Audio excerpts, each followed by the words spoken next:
குரோம்லேருந்து வந்துட்டேன் லாகின் பண்ணுறதுக்கு. ஸோ லாகினும் பண்ணிட்டேன். ஆனால் வந்து பார்த்தீங்கன்னா வேலைக்கு என்ன போகலை. ஏன்னா வெளியே மழை பெஞ்சிட்டு இருக்கு. என்னடா பின்னால் வெயில் வெளுத்து வாங்கிட்டு இருக்கு, மழை பெஞ்சிட்டு இருக்குன்னா ஆமாங்க. ஸோ இப்போ நான் இருக்க இடத்துல வெயில் அடிக்குது. ஆனால் கொஞ்சம் தள்ளி நீங்கள் அங்கே பார்த்தீங்கன்னா அங்கே உங்களுக்கு மழை பெய்யுறது தெரியும். ஸோ அதனால் கொஞ்சம் இங்கே நின்றுட்டு அதுக்கப்புறம் போகலான் இருக்கேன். ஸோ சேனலுக்கு யாராவது புதுசாக வந்துருந்தீங்கன்னா மறக்காமல் சேனலை சப்ஸ்கிரைப் பண்ணிடுங்க. இந்த வீடியோ பிடிச்சிருந்தா ஒரு லைக் மட்டும் பண்ணிடுங்க. ஸோ நம்ம வந்து 20000 சப்ஸ்கிரைபர் ரீச் பண்ணுறதுக்கு இன்னும் வந்து 2000 சப்ஸ்கிரைபர் தான் தேவைப்படுது. மறக்காமல் சப்ஸ்கிரைப் பண்ணிடுங்க. ஓகேங்க, வாங்க வீடியோக்குள்ளே போகலாம். சின்ன வயசுல இருந்த ஒரு ஆசை. ஆசைன்னா பெரிய ஆசை, ஒரு பொருள் மேல. அதான் என் லைஃபோட டார்கெட். ஸோ இப்போ நான் இருக்கிற இந்த ஏரியா வந்து பார்த்தீங்கன்னா வெயில் அடிக்குது. சரிங்களா, உங்களுக்கு மேலே பார்த்தா தெரியும் வெயில் பொழந்து எடுத்த மாதிரி எடுக்குது. ஆனால் இன்னும் ஒரு 15 நிமிஷத்தில் நான் காமிக்கிறேன் உங்களுக்கு எப்படி இருக்குன்னு. ஏன்னா இப்போ இது என்ன ஆஃபாக பிரிஞ்ச மாதிரி இருக்குது. ஸோ மேலே போக போக பார்த்தீங்கன்னா வெயில் அடிக்குது, கீழே போக போக வந்து பார்த்தீங்கன்னா மழை பெஞ்சிக்கிட்டு இருந்துச்சு. ஸோ நான் இப்போ அங்கே அந்த மலையில் தான் நனைஞ்சிட்டு அப்புறம் அப்படியே இந்த சைடுக்கு வந்தேன். சரிங்களா, இப்போ நம்ம மேலே போயிட்டுருக்கோம். ஸோ இதில் ஒரு ஆர்டர் எடுத்துகிட்டு திரும்பி நம்ம கீழே போகும்போது உங்களுக்கு நான் காமிக்கிறேன். உங்களுக்கு நான் இப்போ தலையை திருப்பி காமிக்கிறேன், அதிலே உங்களுக்கு தெரிஞ்சிரும் பாருங்க. ஸோ ஆனால் அந்த சைடு பார்த்தீங்கன்னா வானம் வந்து பார்த்தீங்கன்னா கருமேகமாக இருக்கும்.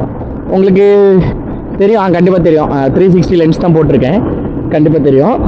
ஸோ பிளாக் கலரில் மேகம் இருக்கும், மழை பெஞ்சிகிட்டு இருக்கு, கொஞ்சம் ஃபாஸ்ட்டான துளியாக உழுது. சரிங்களா, இங்கே எப்படி இருக்குது பாருங்கள் இந்த கிளைமேட்டு. வெயில் வெளுக்குது, அப்படி ஒரு கிளைமேட்டு. இது என்ன ரீசனால் இப்படி இருக்குது அப்படின்னா, ஸோ நேற்று உள்ள ஃபுட்டேஜ் நீங்கள் பார்க்கலன்னா போய் பாருங்கள். ஸோ டோட்டலாக ரியாத்தையே புழுதி புயல் மூடினா எப்படி இருக்கும், ஒரு நல்ல எப்படி சொல்லணும்னா ரொம்ப தூசியாக இருக்க ஒரு பெட்ஷீட்டை ரியாத் ஃபுல்லாக மேலே விரிச்சு விட்டா எப்படி இருக்கும், அந்த மாதிரி ஃபுல்லாக வந்து பார்த்தீங்கன்னா தூசியாக இருக்கும். அந்த ஃபுட்டேஜ் நான் இதுலேயே அட்டாச் பண்ணுறேன், இந்த வீடியோலேயே அட்டாச் பண்ணுறேன், நீங்கள் பாருங்கள். பைக் ஓட்ட முடியல. இப்போ இந்த கார் போதுன்னு வைங்க, இந்த கார் போகிற டிஸ்டன்ஸ்லேயே பார்க்க முடியல. வண்டி போச்சுனாலோ இல்லை வண்டியில் லைட்டோ இல்லை இண்டிகேட்டர் ஏதோ எரியாமல் நின்றுச்சுன்னா கண்டிப்பாக ஆக்சிடென்ட். அப்படி இருந்துச்சு. ரொம்ப மோசமான ஒரு இது. திடீர்னு ரியாத்தே இருட்டான எப்படி இருக்கும் அந்த மாதிரி இருந்துச்சு. இது ஒரு பேய் படம் உண்டு, அந்த பேய் படத்தில் சொன்ன மாதிரி டக்குன்னு இருட்டாகும் பார்த்தீங்களா, அந்த மாதிரி நேற்று நைட்டு இருட்டாச்சு டக்குன்னு. இதெல்லாம் எதுக்காக இந்த மாதிரி காலநிலை மாறுது அப்படின்னா, ஸோ இனிமேல் சம்மர் சீசன் ஆகுது, அதனால கடைசியில் ஒரு அடி அடிச்சுட்டு போயிடுறேன் அப்படிங்கிற மாதிரி தான் மழையும் சரி காற்றும் சரி புயலும் சரி அடிக்குது, தூசி புயல். சரிங்களா, இனி வந்து பார்த்தீங்கன்னா ஃபுல்லாக சம்மர் ஸ்டார்ட் ஆயிரும். வெயில் சொல்ல முடியாது, அந்த அளவுக்கு வெளுத்து வெளுத்து வெளுத்து வெளுத்து வாங்கும். ஒன்றும் பண்ண முடியாது மக்களே. இந்த டெலிவரி ஜாப் அந்த டைமில் மட்டும்தான் பார்த்தீங்கன்னா கொஞ்சம் கஷ்டமாக இருக்கும், என்னடா வெயில் அப்படிங்கிற மாதிரி இருக்கும். பட் இருந்தாலும் வேலை பார்க்கணும், சம்பாதிக்கணும், நம்மளோட ட்ரீம்லாம் கிடையாது, ஏதோ ஒன்று அச்சீவ் பண்ணணும். ஸோ இப்போது ரபியில் இருக்க ஃபலாக் வந்தேன், ஒரு ஆர்டர் வந்துருந்து, நம்ம வீடியோவில் சொல்லியிருப்போம், ஒரு ஆர்டர் வந்துச்சு. சரி ஓகே எடுக்கலாம்னு சொல்லிட்டு வந்துட்டு உள்ளே போய் ஒரு 20 நிமிஷம் வெயிட் பண்ணியிருக்கேன். சரிங்களா, ஆனால் வந்து எப்போ வந்தேன்னா 2:22 வந்தேன் உள்ளே. அப்போ தான் ஆர்டர் வந்துச்சு, எடுத்தேன். உள்ளே போய் நிற்கேன், நம்பர்லாம் சொல்லிட்டேன், சரின்னு சொல்லிட்டான். கடைசியில் எல்லாம் முடிச்சுட்டு இப்போ ரெடி கொடுத்தான், மெசேஜ் ரெடி வந்துருச்சு, ஆர்டர் ரெடின்னு வந்துருச்சு. இப்போ கேட்டால் பெரிய ஆர்டர் இது வண்டிக்குள்ளே வைக்க முடியாதுங்க. அது அவனுக்கு முதலே தெரியும், புக் பண்ணும்போதே தெரியும் அவனுக்கு நிறையா ஆர்டர், அது பெரிய ஒரு ஆர்டர் தான் இவ்வளோ நிறையா ரெடி பண்ணிகிட்டு இருக்கோங்க. அப்போவுமே அவன் என்கிட்ட சொல்லியிருக்கலாம். 20 நிமிஷமாக வெயிட் பண்ணிவிட்டு இப்போ இல்லைன்ட்டான், கொடுக்க முடியாதுன்ட்டான். கொடுக்க முடியாதுன்னு சொல்ல மாட்டான், வண்டியில் வைக்க முடியாது அது, ஏன்னா பெரிய ஆர்டர் நம்ம கொண்டு போனால் டேமேஜ் ஆகும். இப்போ நான் ஹங்கருக்கு மெசேஜ் பண்ணா, இது உனக்கு ஃபஸ்ட்டே தெரியாதா அப்படின்னு அவன் ஏன்டா சொன்னான். அப்போ நான் சொன்னேன் எனக்கு தெரியாது, நான் அவன்கிட்ட கேட்டேன், அவன் வெயிட் பண்ணி நான் ரெடி பண்ணி தாரேன் அப்படின்னு சொன்னான். நான் அப்படி இப்படின்னு சொல்லிட்டேன், ஒன்றா ஓகே அப்படின்னு சொல்லிட்டு அதை கேன்சல் பண்ணிவிட்டு இப்போ அடுத்த ஆர்டர் ஒன்று அடிச்சிருக்கான். ஸோ எங்கே அடிச்சிருக்கான் பாருங்க, பிக்கப்பே 6 கிலோமீட்டரில் அடிச்சிருக்கான். ஏன்னா அவனுக்கு கோவம் வந்துச்சு, நம்ம அப்படி சொன்ன உடனே கோவத்தில் இப்போ 6 கிலோமீட்டருக்கு பிக்கப் அடிச்சிருக்கான். ட்ராப்பு அதே மாதிரி ஆப்போசிட்டில் 12 கிலோமீட்டர். அது அப்படி தான் இருக்கும் மக்களே. டெலிவரி ஜாப்பை பொறுத்த வரைக்கும் நம்ம மேலே தப்பே இல்லைனாலும் நம்ம பொறுமையாக போய் தான் ஆகணும். எந்த இடத்துல கோவப்பட்டாலோ இல்லை நம்ம ஏதாவது கொஞ்சம் கோவத்தில் பேசினாலோ பின் விளைவுகள் நமக்கு தான் நடக்கும். ஆர்டர் வந்து பார்த்தீங்கன்னா 6 கிலோமீட்டர்னு நினச்சேன், ஆனால் அது 6 கிலோமீட்டர் இல்லைங்க, 8 கிலோமீட்ரு. ஏன்னா அதுக்கு நம்ம டேரெக்டாக போக முடியாது. இப்போ இதில் நம்ம கொஞ்சம் தூரம் போய் யூட்டன் போட்டு ஒன்வேல போய் அப்புறம் தெருக்குள்ளலாம் சுற்றி போட்டு அப்புறம் தான் அந்த ஏரியாவுக்கு போனோம். 8 கிலோமீட்டர் காமிக்குது. அதான் நான் நினச்சேன், ஏன்னா நான் அவன்கிட்ட தெளிவாக தான் சொன்னேன், இப்படி நான் வந்தேன் கேட்டேன், அவன் வந்து பார்த்தீங்கன்னா வெயிட் பண்ணி நான் ரெடி பண்ணிகிட்டு இருக்கேன் அப்படின்னு சொன்னான். அவன் அப்போமே என்கிட்ட சொல்லியிருந்தான், அப்போமே அதை ரீடிஸ்பேச் அடிச்சிருப்பேன். அவன் அப்போ என்கிட்ட சொல்லலாம் அப்படின்னு ஒன்றா அவன் சொல்லும் போதே நினச்சேன் அவன் எப்படியோ ஏதாவது ஒன்று பண்ணுவோம். நான் நினச்சேன்னா பிரேக் கொடுப்பான், அரை மணி நேரம் பிரேக் கொடுப்பான்னு நினச்சேன். ஆனால் இது பீக் ஹவர்ஸ், ஆர்டர் நல்லா வர்ற டைம். அப்போ இந்த டைமில் பிரேக் கொடுத்தா அவனுக்கு தான் நஷ்டம். உடனே அவன் பிரேக் கொடுக்காம ஆர்டர் லாங்காக கொடுத்தான். எனக்கு ஒன்றும் நஷ்டம் இல்லை, நான் பாட்டு போய் எடுத்துகிட்டு பாட்டு போய் கொடுக்க தான் போகிறேன். லேட்டானா எனக்கா பிரச்சனை? எனக்கு ஒரு பிரச்சனை கிடையாது. ஏன்னா கம்பெனிக்கு தான், அது ஹங்கருக்கு தான் பிரச்சனை. ஏன்னா 30 மினிட்ஸுக்கு மேலே போச்சுன்னா நெக்ஸ்ட் ஆர்டர் வந்து அவங்களுக்கு ஃப்ரீ டெலிவரியாக இருக்கும், இல்லை அவங்க கூப்பன்ஸ் இருக்கும். ஸோ இந்த மாதிரி இருக்கும். நம்மளுக்கு ஒன்றும் பெரிய பிரச்சனை வராது, நம்மளுக்கு எதுவும் பிரச்சனையே வராது, லேட் டெலிவரிக்கெலாம் பிரச்சனை வராது. கஷ்டம் அவனுக்கு, அவ்வளோ அம்பிட்டு தான் மக்களே. ஸோ இந்த மாதிரி இந்தியாவிலே நீங்கள் ஜொமேட்டோட ஸ்விக்கிலேயோ இருக்கும்னு நினைக்கிறேன். மேபி இந்த மாதிரி ஏதாவது இருக்கும். ஏன்னா பசங்க இல்லைன்னா ஜொமேட்டோ ஸ்விக்கிலேருந்து நிறைய பேர் இப்போ ரிலீவ் ஆகிட்டு இருக்காங்க. முந்திலாம் நிறைய பேர் சேர்ந்துட்டு இருந்தாங்க. எனக்கு தெரிஞ்ச பசங்களே நிறைய பேர் இல்லை ப்ரோ ரொம்ப கஷ்டம் தான் ப்ரோ அப்படின்னு சொல்லிட்டு இருந்தாப்புல. அப்புறம் இந்த சூப்பர் சன்னா அப்படின்னு ஒரு பையன் வந்து பார்த்தீங்கன்னா இன்ஸ்டாகிராமில் யூடியூப்லலாம் வீடியோ போட்டுருக்கேன். நம்மளோட நல்ல ஃபாலோவர்ஸு, நல்ல வியூஸு. ஏன்னா சூப்பராக பண்ணுறாப்புல, நம்மளை விட நானே ஒப்புக்கூடாது, நல்லா நம்மளோட சூப்பராக பண்ணுறாப்புல. ரெண்டாவது நம்ம ஊரில் பண்ணுறாங்கன்னொன்னே நிறைய பேர் அதை கவனிக்கிறாங்க அந்த வீடியோஸ். இப்போ இங்கே சவுதி வீடியோஸை பார்க்கணும்னு நிறைய பேர் ஆசைப்பட மாட்டாங்க. அந்த பையனே வந்து பார்த்தீங்கன்னா இப்போ ஸ்விக்கி ஜொமேட்டோ விட்டுட்டு ரேப்பிடோ ஓட்டிகிட்டு இருக்காப்புல.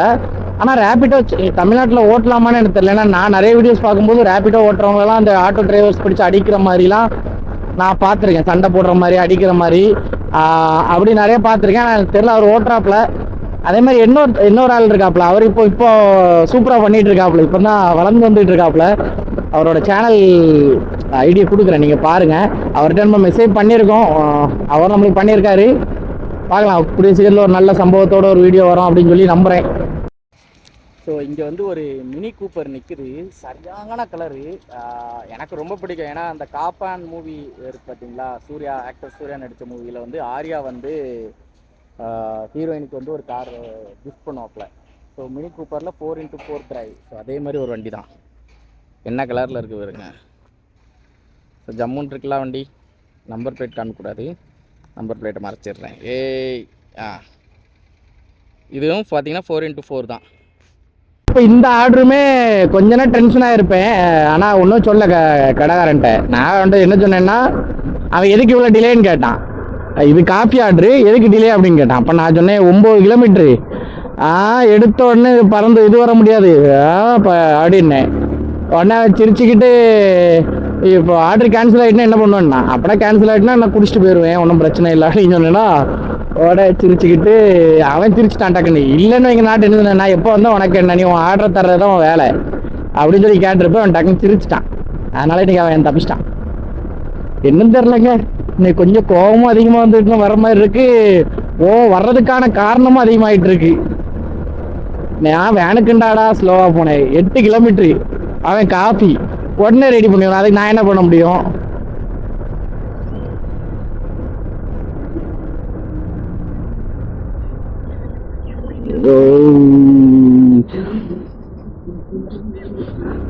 எங்க இது ஆர்டர் வந்து பார்த்தீங்கன்னா கொடுத்துட்டேன். செகண்ட் ஆர்டர் வந்து பார்த்தீங்கன்னா உடனே அடிச்சிட்டான் 2 கிலோமீட்டரில். இது ரொம்ப பக்கம் தான், ஒன்றும் பிரச்சனை கிடையாது. அதுதான் நம்ம வாட்டம் அவனை கோவப்படுத்தினோன்னா நம்மளுக்கு லாங் ஆர்டர்னு அடிச்சிட்டான். இப்போ ஷார்ட் ஆர்டர் தான். கஸ்டமர்கிட்ட கொடுத்தேன், கஸ்டமர் ஒன்றுமே சொல்லலை. அது இல்லாமல் தண்ணி பாட்டில், ஏன்னா வெயில் அதிகமாக இருக்கு பார்த்தீங்களா. இனி உள்ள மாதங்கள் எல்லாமே தண்ணி பாட்டிலு, பிஸ்கெட்டு, ஜூஸு, டேட்ஸு அந்த மாதிரி ஐட்டங்கள்லாம் கிடைக்க ஆரம்பிச்சிடும். தண்ணி மெஜாரிட்டி நிறைய பேர் வீட்டில் கொடுக்க ஆரம்பிச்சிருவாங்க. அதில் ரொம்ப பாராட்டலாம் இவங்கள. நம்ம ஊரில் ஜொமேட்டோ ஸ்விக்கி பண்ணுறவங்களெல்லாம் திட்ட தான் செய்வாங்க இந்த டைம்லலாம். ஏன் லேட்டு, அது லேட்டு, இது லேட்டுன்னு. ஏன்னா நானும் இந்த மாதிரி வாங்கியிருக்கேன். ஆனால் என்ன, நான் ஒரு வாரம் தான் ஒர்க் பண்ணேன் இந்தியாவில் இருக்கும்போது. தமிழ்நாட்டில் என் ஃப்ரெண்டோட ஐடியா, அவன் கூட தான் போவேன், 2 வாரம் சேர்ந்து தான் போவோம். ஸோ அப்போ அனுபவப்பட்டிருக்கேன். ஏன்னா இங்கே இருக்கிற மாதிரி அந்த லொக்கேஷன் ஃபியூச்சர் வந்து இந்தியாவில் நம்ம இதில் இல்லைங்க, ஜொமேட்டோவில் ஸ்விக்கிலையும் இல்லை. இப்போ இது வந்து பர்ஃபெக்டாக விழும் சரிங்களா. இங்கே உள்ள லொக்கேஷன் அதே கூகுள் மேப் தான், பட் அப்ளிகேஷன் இருக்குது பார்த்தீங்களா, அது பர்ஃபெக்டாக பின் பண்ணுது. ஹங்கரோட அப்ளிகேஷன் பர்ஃபெக்டாக பின் பண்ணோம். ஸோ அதனால் வந்து பார்த்திங்கன்னா எப்படின்னா 99% கண்டுபிடிச்சிடலாம். ஆனால் இந்தியாவில் இருக்க ஜொமேட்டோ ஸ்விக்கியில் அப்படி பண்ண முடியாது சரிங்களா. தெருவில் பின் பண்ணி விட்ருப்பான். அப்புறம் நம்ம அங்கேருந்து கால் பண்ணி அவன் உள்ளே சொல்கிற ஏரியாவுக்குள்ளே நம்ம வரணும். அந்த மாதிரி நிறைய விஷயங்கள் இருக்குது. அது பின் பண்ணுறவங்க தப்பு கிடையாது, அந்த அப்ளிகேஷன்லேயும் மெஜாரிட்டி அந்த மாதிரி தப்பு வருது. நான் பார்த்துருக்கேன். நானும் இந்தியாவில் இருக்கும்போது ஜொமேட்டோ ஸ்விக்கிலாம் ஆர்டர் போட்டு சாப்பிட்ருக்கோம். தெருவில் எங்கள் வீட்டு பக்கத்தில் பின் பண்ண முடியாது, நான் இருக்க லொக்கேஷனில் பின் பண்ண முடியாதுன்னா உடனே தெருவோட கார்னரில் பின் பண்ணுவேன். அப்புறம் அங்கேருந்து வர சொல்லுவேன். ஸோ இது வந்து பார்த்தீங்கன்னா ஒரு ஷவர்மா ஹவுஸ். ஸோ ஹேங்கர் ஸ்டேஷனோட கிச்சனுங்கிறான், ஹப்புங்கிற மாதிரி. ஸோ அண்ணா ஒருத்தர் டிஷர்ட் போட்டு நிற்கிறா, ஹேங்கரோட டிஷர்ட். ஸோ இவர் என்ன பண்ணுவார்னா, நம்ம ஜாக்கெட் போட்டிருக்குமா, சேஃப்டி போட்டிருக்குமா, பிளாக் ஷூ போட்டிருக்குமா, பிளாக் பேண்ட் போட்டிருக்குமான்னு சொல்லி பார்ப்பாங்க. அது மட்டும் இல்லாமல் நம்ம பாக்ஸ் வச்சுருக்குமான்லாம் செக் பண்ணுறவங்க தான் அவர். ஸோ இப்போ தான் செக் பண்ணிட்டு போகிறாரு. ஸோ இவருக்கு இங்கே நீங்கள் டெலிவரி பண்ணுறீங்கன்னா இவருக்கு இப்படிப்பட்ட ஆட்கள் கிட்ட மாட்டாமல் இருக்கிறது தான் நல்லது. ஏன்னா ஃபஸ்ட்லாம் வந்து பார்த்தீங்கன்னா ப்ராப்பராக செக் பண்ணுவாங்க. இப்போ என்ன பண்ணுவாங்கன்னா ஃபோட்டோஸ் எடுத்துகிட்டு போயிடுவாங்க. அவங்களுக்கு டார்கெட் இருக்குது. அந்த டார்கெட் வரைக்கும் அவங்க பண்ணுவாங்க, பாசிட்டிவாக பண்ணுவாங்க. அப்புறம் நெகட்டிவாக கொஞ்சம் பேர் பண்ணணுங்கிறனால சும்மா எடுத்துகிட்டு போகிற ஃபோட்டோஸை நெகட்டிவாக காமிச்சு நம்மளுக்கு ஃபைன் வந்துடும். ஸோ அப்படி ஃபைனும் பார்த்தீங்கன்னா நிறைய வரும். 40 ரியால் 45 ரியால்னு ஒன்றும் இல்லை, 2-3 வந்துகிட்டே இருக்கும். அவங்க எத்தனை வாட்டி அந்த மாதிரி லாகின் பண்ணுறாங்களோ அத்தனை வாட்டி நம்மளுக்கு வந்துகிட்டே தான் இருக்கும். ஸோ கொஞ்சம் கேர்ஃபுல்லாக இருங்க. அவங்க நம்மளை ஃபோட்டோ எடுக்கும்போது அவங்க ஐடியில் தான் எடுக்கிறாங்களா, இல்லை யாருக்கா ஃபோட்டோ எடுத்து அனுப்புகிறாங்கன்னா அப்படி பண்ண விடாதீங்க. அவங்க லாகின் பண்ணால் மட்டும் நீங்கள் கொடுங்க, மற்றபடி கொடுக்காதீங்க. இன்னைக்கு ஃபுல்லாக வெறுப்பேற்றுற மாதிரியே சம்பவம் நடந்துகிட்டு இருக்கு. இப்போ இதுக்குள்ளே இது நான் உங்களுக்கு ஆல்ரெடி காமிச்சிருப்பேன், நம்மளோட ஆர்டர், இதுக்கு முந்தின ஆர்டரு. அப்போ பொருள் வாங்கிட்டேன், உள்ளே தண்ணி இருக்கும் சரிங்களா. அதனால் தண்ணி என்ன பண்ணேன்னா, இது வேற ஓடிட்டுருக்கு. ஸோ உள்ளே தண்ணி இருக்குமா, அதை நான் ரீஃபில் பண்ணிகிட்டு இருந்தேன். உடனே நான் பிக்கப் பண்ணல, நான் பொருளும் வாங்கலை, பிக்கப்பும் பண்ணல. அப்போ உடனே அவன் பக்கத்தில் இருந்து பிக்கப் பண்ணு. அப்போ நான் பிக்கப் பண்ணுறேன், தூக்கிட்டு ஒன்றும் ஓட மாட்டேன். பிக்கப் பண்ணாதான் என்னால் கஸ்டமர் லொக்கேஷனுக்கே போக முடியும், அதனால நீ பயப்படாத அப்படின்னு. உடனே அவன் சொல்கிறான், இல்லை பெங்காலிக்காரன்லே வந்து அலிபாபா ஆர்டர் வாங்கிட்டு போயிட்டு இது பண்ணுவாங்க, என்னது ரீடிஸ்பேச் பண்ணி சாப்பிட்றாங்களே, அது எங்களுக்கு ப்ராப்ளம் ஆகுது அப்படின்னு. அப்போ நான் சொன்னேன், எல்லா இடத்தையும் அப்படி சொல்லாதீங்க, எல்லாருமே அப்படி பண்ண மாட்டாங்க, 1-2 பேர் தான் அப்படி பண்ணுவாங்க அப்படின்னு. உடனே எங்களுக்கு ப்ராப்ளம் ஆகுது அப்படின்னா, சரி ஓகே பண்ணிக்கோ அப்படின்னு சொல்லிட்டு பொருளே நான் வாங்கலை, அதுங்கிட்ட பிக்கப் பண்ணிவிட்டு நான் பொருள் வாங்கிட்டு வந்துட்டேன். அதான் கோபத்தை உண்டாக்குற மாதிரி நிறைய சூழ்நிலைகள் வருது. பட் நம்ம அதை கண்ட்ரோல் பண்ணோம் அப்படிங்கிறதுனால அதுக்கேற்றான வேலைகளை நம்ம அமைதியாக பொறுமையாக இருக்கிறோம். ஸோ எல்லாருமே அப்படியே இருங்க. கோவம் வருதா, கோவத்தை காமிக்காதீங்க, அமைதியாக அதை எப்படியாவது சமாளித்து ஜாலியாக்குற மாதிரி ஆக்கிடுங்க. லைஃப் நல்லா இருக்கும்னு நினைக்கிறேன். ஏன்னா நான் இப்போ ரொம்ப நாளாக கோவப்பட்டே ரொம்ப நாளாக ஆயிடுச்சுங்க. அந்த கோவம் இல்லைன்னு வைங்க, ஸ்ட்ரெஸ் கம்மியாகிருக்கு, அப்போ நல்லா தூக்கம் வருது. நான்லாம் முந்தி வந்து பார்த்திங்கன்னா ரொம்ப ஓவர் திங்கிங்காக இருப்பேன். எப்படின்னா ஒரு 5 மணி வரைக்கும்லாம் தூங்கவே மாட்டேன். படுப்பேன், எடிட்டிங்கை முடிச்சுட்டு உட்காந்து யோசிச்சுட்டே இருப்பேன். கண்ணை மூடிட்டு கிடந்தாலுமே அந்த அந்த தூக்கம் வராது, ஆனால் எதையோ யோசிச்சுட்டே இருப்பேன். இப்போ அப்படி கிடையாது. இப்போ எடிட்டிங்கை படுத்துலேருந்து எடிட்டிங் பண்ணேன்னு வைங்க, தூங்கிடுவேன். அந்த அளவுக்கு ஸ்ட்ரெஸ்லாம் கம்மியாகி எந்த ஒரு பிரச்சனையில் எதையும் யோசிக்கிறதே கிடையாது, எக்ஸ்பெக்டேஷனே கிடையாது எது மேலேயும். அப்படியே ஃப்ரீயாக விட்டுருவேன். சரி நடக்கிறது நடக்கட்டு, இவ்வளோதான். இன்றைக்கி நம்ம நைட்டு படுக்கிறோம், நாளை காலையில் எந்திக்கிறோம், அவ்வளோதான். அதை தவிர மீதி எதையுமே போட்டு யோசிக்கிறது கிடையாதுனால இப்போ ஸ்ட்ரெஸ்ஸே இல்லைங்க. நல்லா தூக்கம் வருது. தூக்கம் தான் முதல்ல முக்கியமே வைங்களேன். நல்லா தூக்கம் வந்துடும். இப்போ போவேன், 1 மணி நேரத்தில் ஃபோன்லேருந்து எல்லாத்தையும் மொபைலுக்கு மாற்றிட்டு அப்படி எடிட்லாம் ஃபுல்லாக முடிக்க மாட்டேன், கட் பண்ணிக்கிடுவேன். என்னென்ன வேணுமோ வேண்டாமோ எல்லாம் கட் பண்ணிவிட்டு அப்படியே படுப்பேன், தூங்கிடுவேன். காலையில் ஒரு 3 மணிக்கு தூங்குறேன்னு வைங்களேன், எந்திக்கிறது எத்தனை மணிக்கு தெரியுமா? 11 மணிக்கு. அப்போ நீங்கள் கணக்கு போட்டு பாருங்கள், 10 மணி நேரம் நல்லா தூங்கியிருப்பேன். ஸ்ட்ரெஸ்ஸும் கிடையாது, ஒன்றும் கிடையாது. நிம்மதியாக தூக்கிட்டு அப்புறம் காலையில் எழுந்திரிச்சிட்டு குளிக்க போகும்போது மறுபடி எக்ஸ்போர்ட் பண்ணிவிட்டு நான் என் பாட்டு குளிக்க போயிட்டு ஃப்ரெஷ்ஷப் ஆகிட்டு வந்துடுவேன். இங்கே பார்த்தா எடிட் முடிஞ்சிடும். அதுக்கப்புறம் ட்ரெஸ் மாற்றுற டைமில் அப்லோட் பண்ணிவிட்டு ஷெடியூலிங் பண்ணிவிட்டு ட்ரெஸ் மாற்றிட்டு எல்லாம் இப்போ திங்ஸ்லாம் போட்டுட்டு வைப்பேன். அதுக்கப்புறம் ஜூஸ் அடித்து குடிச்சிட்டு கிளம்பிடுவேன். எவ்வளோதான். இதுதான் இந்த மாதிரி ஒரு இதாக கொண்டு போனீங்கன்னு வைங்க, உங்களுக்கு எந்த ஒரு ஸ்ட்ரெஸ்ஸும் இருக்காதுன்னு எனக்கு தோணுது. ஸ்ட்ரெஸ் இல்லாமல் இருந்தீங்கனாலே லைஃப் ஹாப்பியாக இருக்கும். உங்களுக்கு பார்த்தா தெரியுதா, இது ஃபுல்லாகவே வந்து பார்த்திங்கன்னா கருமேகம். ஸோ இங்கே வந்து சூரியனை மறைச்சிட்டு அந்த மேகம் இப்போ என்ன கொஞ்சம் நேரத்தில் இங்கே வந்து பார்த்திங்கன்னா இப்போ மழை பெய்ய போகுது, அருமையாக இருக்க போகுது. சாப்பிடணுங்க, வயிறு வேறு பசிக்கு. அதனால் சப்போஸ் மழை பெஞ்சிச்சு அப்படின்னு வைங்க, அப்படியே ஹோட்டலில் போய் உட்காந்து சாப்பிட்டு அந்த மழைக்கான டைமையும் சரி பண்ணிடலாம் அப்படின்னு பார்க்கேன். எங்கே அடிக்காமருங்க, கடை எங்கே இருக்குது, நான் எங்கே இருக்கேன், இது எப்படி எடுப்பேன்? நான் டிக்ளைன் தான், 14 ரியால் ஆர்டரு. பட் இது வந்து ரொம்ப கஷ்டமான ஒரு சம்பவம். ஏன்னா இந்த லைன் வந்து பார்த்தீங்கன்னா இங்கே வந்து போலீஸ் நிற்பாங்க அதிகமாக. இங்கே இது வந்து பெரிய ஹைவே. இந்த ஹைவேக்கு நம்ம போகணும்னு வைங்க, பிடிச்சிட்டாங்க வைங்க, ஒன்றும் பண்ண முடியாது. ஆல்ரெடி இந்த மாதம் நமக்கு 465 ரூபா ஃபைனில் நம்ம இருக்கோம். இதில் இது வேற ஃபைன் ஆச்சுன்னா முடிஞ்சு, ஒன்றும் பண்ண முடியாது மக்களே. ஸோ இப்போ ஒரு ஆர்டர் அடிச்சிருக்கான். என்னன்னு பார்த்தீங்கன்னா 13 ரியால் ஆர்டருங்க. இது வந்து பார்த்தீங்கன்னா ரொம்ப தூரம் ஆர்டர், வந்து பார்த்தீங்கன்னா லாங் ஆர்டரு. ஸோ காமிக்கிறேன். ஸோ தெரியுதா? ஸோ இங்கேருந்து நான் ஷவர்மா கோஸ் போகணும், அப்புறம் அங்கே பிக்கப் பண்ணிட்டு இங்கேருந்து நான் இங்கே போகணும். இது பார்க்க ஷார்ட் ஆர்டர் மாதிரி தெரியும், பட் இது கொஞ்சம் லாங் ஆர்டர். சரி பரவாயில்ல, ஆர்டர் இல்லாததுக்கு ஆர்டரு வர்றது எவ்வளோ பரவாயில்ல. ஓகேங்க, போகலாம். ஸோ இது வந்து எத்தனை கிலோமீட்டர் தான் சொல்கிறேன், அதுக்கப்புறம் இந்த 13 ரூபா வந்து ஒர்த்தா இல்லைன்னு நீங்கள் கமெண்ட் பண்ணுங்கள். ஸோ சாப்பிட வந்திருக்கோம். இது ஒரு பாகிஸ்தானி காஷ்மீரி பாகிஸ்தான் புகாரி ஃபுட் ஹவுஸ். ஆனால் இவ்வளோ அழகாக வச்சுருக்காங்க பாருங்க வெளியே, பயங்கரம். பிரதர் चालू है बंद देखिए यार मेरे वीडियो दिखा इंस्टाग्राम यूट्यूब इंस्टाग्राम। अच्छा यार तो इसमें यार वो अपना राइटर अपनी जान है। ओके वो बांग्लादेशी? No brother, India. कहाँ से इंडिया? तमिलनाडु। तमिलनाडु तो अपने मुल्क का ही है। क्या?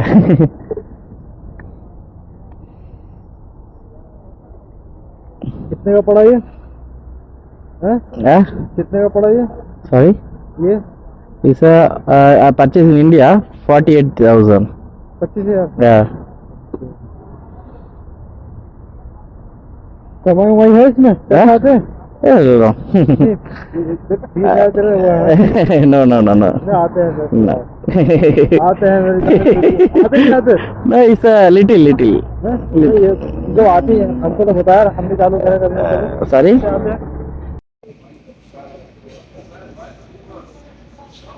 இப்போதான் கேமராவில் உள்ள சரி லென்ஸை க்ளீன் பண்ணுவோம்னு சொல்லி க்ளீன் பண்ணுறேன். அப்போ தான் பார்க்குறேன் கேமரா லென்ஸில் ஒரு சின்ன ஸ்க்ராட்ச் மாதிரி ஒன்று விழுந்துருக்கு. எப்படி விழுந்துச்சுன்னு தெரில. ஒருவேளை வண்டிக்குள்ளே வச்சுட்டு நம்ம வண்டியை க்ளோஸ் பண்ணும்போது அந்த க்ளோஸ் பண்ணுற மூடி வந்து பட்டு லென்ஸில் டேமேஜ் ஆச்சா? ஏன்னா கேமராக்கே விழுறதுக்கு வாய்ப்பே கிடையாது, ஹெல்மெட்டோட கேமராக்கே. அது இதுக்கு முன்னாடி அப்படி விழுந்ததுனால தான் நம்ம இந்த லென்ஸே வாங்கணும் புதுசு. ஸோ இப்போ ரீசெண்டாக நம்ம எதுவுமே பண்ணல, ஆனால் இதாகுது. ரெண்டாவது எனக்கு என்னென்னா அந்த ஒரு ரப்பர் கொடுத்துருக்காங்க, அந்த ரப்பரை லென்ஸில் கவர் பண்ணுற மாதிரி. அந்த ரப்பரில் மண் தூசி ஏதோ இருந்திருக்கும் போல், அது வச்சு அழுத்தும் போது அப்படி ஆயிடுச்சா என்னன்னு தெரில. ஒரு சின்ன கிராக் இருக்குது, ஆனால் அது வீடியோவில் எந்த அளவுக்கு இம்பேக்ட் பண்ணணும்னு தெரில. ஸோ உங்களுக்கு ஏதாவது அது இம்பேக்ட் பண்ணுற மாதிரி இருந்துச்சுன்னா கமெண்ட் பண்ணுங்கள். நான் அதை முடிஞ்ச அளவுக்கு லென்ஸே மாற்றுறதுக்கு பார்க்குறேன். ஏன்னா கொடுக்குற குவாலிட்டி கொஞ்சம் வீடியோவும் சரி, குவாலிட்டி ஆடியோவும் சரி நல்லா கொடுக்கணும்னு பார்க்கணும். சும்மா ஏனாதானன்னு போடுறதுக்கு இது கிடையாது பார்த்தீங்களா? ஸோ முடிஞ்ச அளவுக்கு நீங்கள் அதை பார்த்துட்டு உங்களால் அதை ஐ மீன் செக் பண்ண முடியுது, உங்கள் கண்ணுக்கு தெரியுது, அந்த ஏதாவது சின்னதாக இம்பேக்ட் தெரியுதுன்னா மென்ஷன் பண்ணுங்கள். நம்ம அடுத்த வேறு கேமரா வாங்கி தான் ஆகணும். ஆல்ரெடி நான் வேறு ஒரு கேமரா வாங்கணும்னு நினச்சேன். இப்போ தான் லென்ஸ் வாங்கினேன் 16,000 ரூபா கொடுத்து.